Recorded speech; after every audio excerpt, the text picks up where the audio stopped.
Good day, everyone. I'm Anthony Caggiano, your mayor. We're here at the Margate Sports Complex because today is opening day of Challenger Baseball.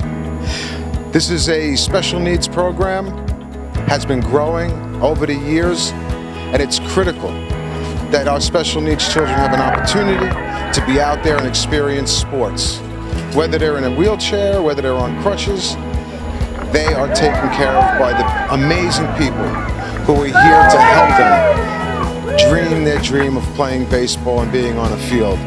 Can't thank them enough, and the city of Margate is thrilled to have this program here because this is a family city and all people in all families need to be taken care of. Guys, listen, we want to thank everybody for coming out for the opening day of the Challengers program. This is a giant community effort to get this program.